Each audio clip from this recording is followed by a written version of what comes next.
Inilabas na nitong Martes ang magiging official logo ng inaugural FIFA Futsal Women's World Cup na isasagawa dito sa Pilipinas mula November 21 hanggang December 7. Narito po ang aking ula.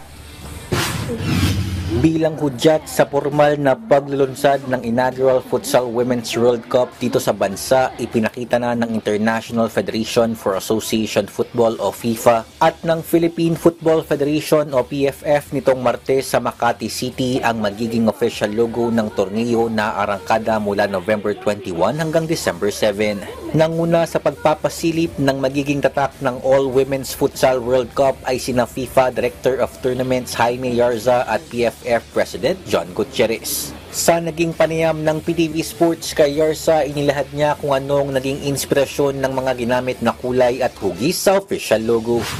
It's been a very long cooperation between the Federation and FIFA to agree to make this brand and this logo happen. It was really a combination of cultural, color, and street art of the Philippines together with the dynamism of futsal, the 5 players, the speed, the vibrancy.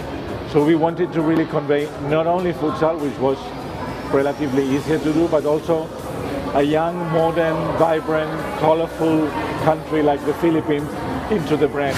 Hangad naman ni Gutierrez na maging simula ang paglabas ng official logo para mapalaganap ang balita na Pilipinas ang magiging entablado ng sagupaan ng mga pinakamahusay na futsal players sa buong mundo. You know, you may not believe it, but this is the first time I've seen the logo. I'm very excited. I'm very happy how it turned out.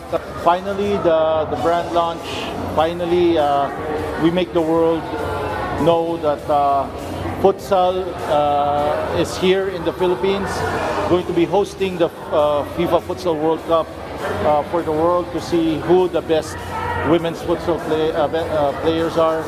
So yeah, I'm super psyched, very excited, and again, I'm hoping for everybody's support, especially the media support.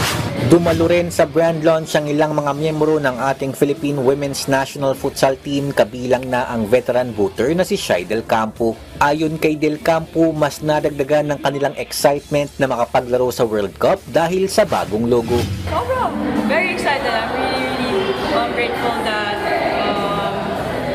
the World Cup is happening here. That's a good opportunity for everyone to see the sport and see how we're going to do it.